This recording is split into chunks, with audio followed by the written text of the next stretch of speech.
Сайн байцгаана уу? За Paul Kicks байна. Энэ удаагийн бичлэгээр LeBron 21.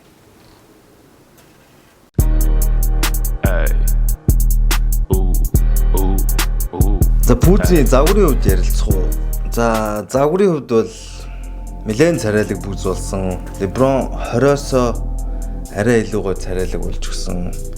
Юу нь хамгийн их таалагдсан байх хэрэг энэ артлынх нь өсгийг нь хойш илүү гарч өгсөн.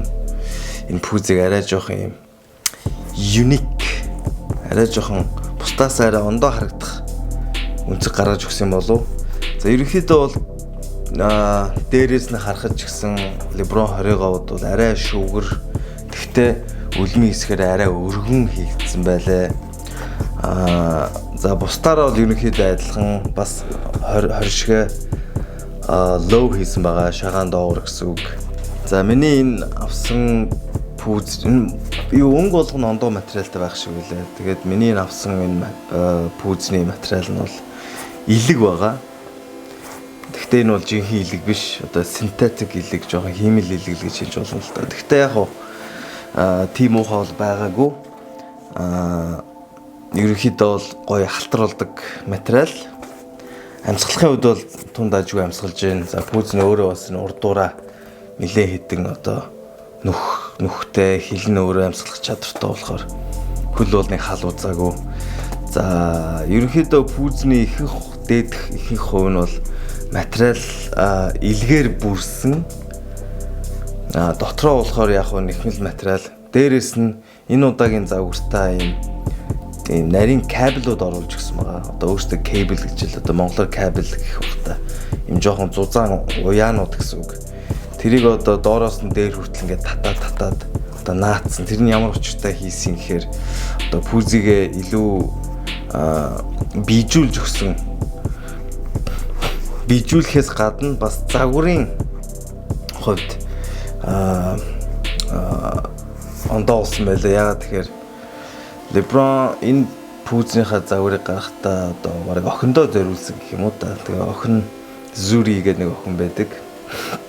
Яасан бэхээр өөрийгөө одоо хисаа гэж боддог. Тэгээ хисаан дотор чинь сувд ургадаг. Тэгээ охиныгоо сувд байдаг. Би бол охиныгоо хамгаалах хэрэгтэй одоо гаднах хисаан гэсэн утгатай тэр загвар хийсэн. Тэгээ энэ пүүзэн ч гэсэн сайн харах юм бол энэ дотор явсан кабел нь өөрөө одоо юм хисааны гаднах одоо загвар шиг одоо болж гисэн. Одоо эсвэл энэ Thanos-ийн нэрвэд гэртэй тийм одоо загвартай.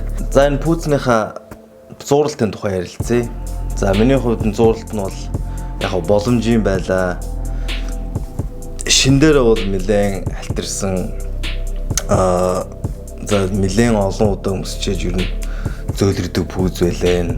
Зууралт нь ч гэсэн пүүзэн ч гэсэн. Тэгэд пүүзний доодох хээний хувьд бол сонирхолтой хээтэй. Ийш тийшээ зигзаг болсон. За тэгээд улны ирзэний хувьд бол translucent rubber буюу ийм нефт харагддаг ирзэнээр хийсэн. За нефт харагддаг тийм ирзэнээр хийсэн ул ер нь зурлалт тийм сайн байдаггүй. За энэ болохоор бүр мууч биш. Яг дундчил байлаа. Дотор зааланд бол нэлээд олон удаа гараар одоо ингэж арчуулах шаардлага гарсан. Гадаа бол угаасаа ямар ч пүүз гадаа зурдаг болохоор жирийн зуралт бол дажгүй байсан гэж хэлж болно. За энэ пүүзний өмсгөл бол яг арсмаартай өмсгөлтөө. Хөлний үед яаж мэдгэж ийнэхээр бас яг сайхан омс өмссөн юм шиг хап барьдаг. Нэг төгтөө юм одоо энэ дээдх материал нь 2-3 давхар материал ингээд нийлүүлээд ингээд наагаад хийцэн болохоор жоох хатууд болсон байлээ. Тэгээд ялангуяа энэ үдээсний дээд ирмэг бас нартлын ахилийн одоо өсгий доошоо дардаг энэ ахилийн дэр тэрний дээд хэсэг нь бол шин дээр бол нэлээд нухсан шагаар энэ шигдэж орж нухлаа. Артлынх нь энэ ахилийн хэсгийг өвтгөлөө. Тэгээд энэ ер нь энэ пүүз одоо breaking time гэж ярьдаг. Тэр нь болохоор хөлөнд хөвших цаг бол нэлээд урттай. нэлээд олон удаа өмсчээж ер нь өөрийнхөө хөлд хөвшүүлэх ёстой юм байлээ. За энэ пүүзний зөөлөвчийн хувьд бол LeBron 20-тойгоо яг адилхан. Юу гэсэн үг вэ гэхээр үлми дээрээ zoom turbo-той, өсгийн дээрээ нэлээд зузаан жирийн дөрвөлжин zoomтэй гэсэн үг. Өсгийний zoom нь bottom loaded буюу уулныхаа доор, үлминий zoom turbo нь яг уулныхаа дээр яг хөлний доор гэсэн үг. Тэгж хийгдсэн байна. 20-оос нэг ялгаатай нь болохоор энэ пүүз ерөнхийдөө одоо шалтаагаа арай ойрхон байх байдлаар хийгдсэн. Тэр нь ч бол мэдэгдэж байгаа.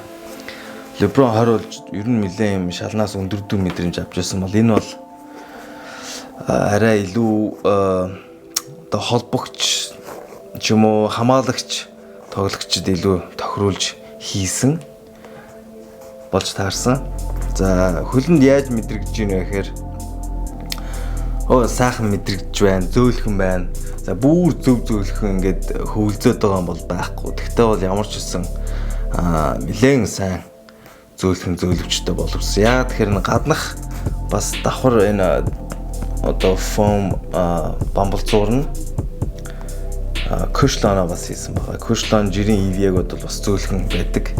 Энэ ардлынх нь энэ өсгөний хэсэг нь EVA юм шиг байна. Энэ нэлээд хатуу. Тэгснэ энэ дундах хэсэг нь болохоор урагшаа хэсэг нь хамаагүй зөөлхөн бамбалзуур байлаа. За энэ пүүзний деталийн хувьд бол бас мэрсэр хөөрхөн деталууд байлаа. Ардлаа энэ одоо энэ нэг бондгор хэсэг нь одоо сувд юм уу да одоо сувд гэдгийг харуулж байгаа шүү. Энэ дотнууд 21 ромоор 2x гээд 1 гээд тавьсан. Энэ ардлын энийн дээш нь онгойлгох юм бол estimated 1984 гээд одоо LeBron-ы төрсэн он бичээстэй байна.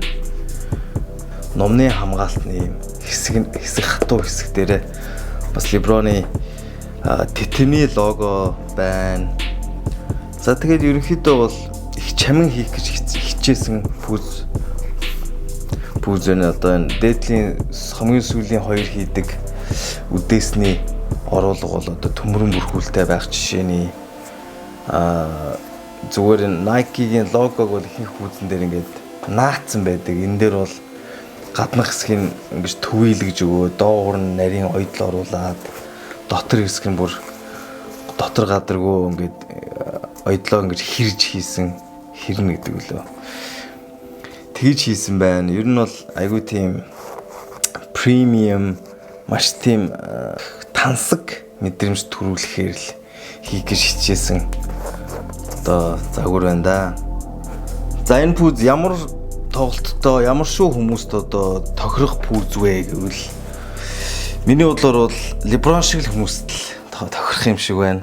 Том биетэй, жинтэй, тесрэлттэй. Хэрвээ хүсвэл жижигхэн хөнгөн холбогдчих өмсч болох юм байна. Том жинтэй, центрүүлж өмсч болох юм байна.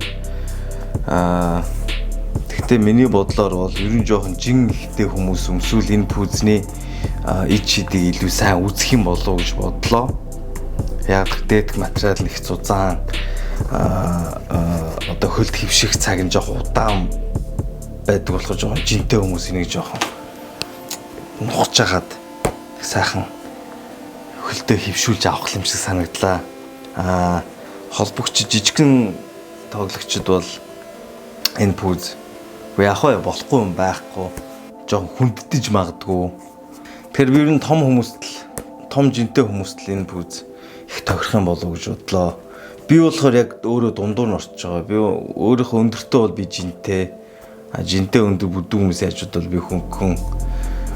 Миний хамгийн голчлдог юм бол зөөлөвч байдаг. Энэ бол зөөлөвч нэг байлаа. Тэгсэн мөртлөөс яагаад чи ингээд энэнийг өмсөө тоглохоор ингээд тийм зууралдаад байгаа юм шиг таталтаад одоо юу гэх юм нэг л миний тоглолтыг жоохон хойш нь татах гэдэг юм шиг мэдрэмж авсан.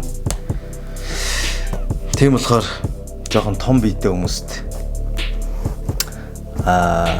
санал болгож байна.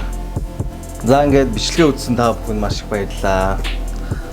Та бүхэн тэгээд дараачийн бичлэгээр ямар пүүз үзмээр байгаа, ямар шүү пүүзэндээ ревю хийлгмээр байгаа.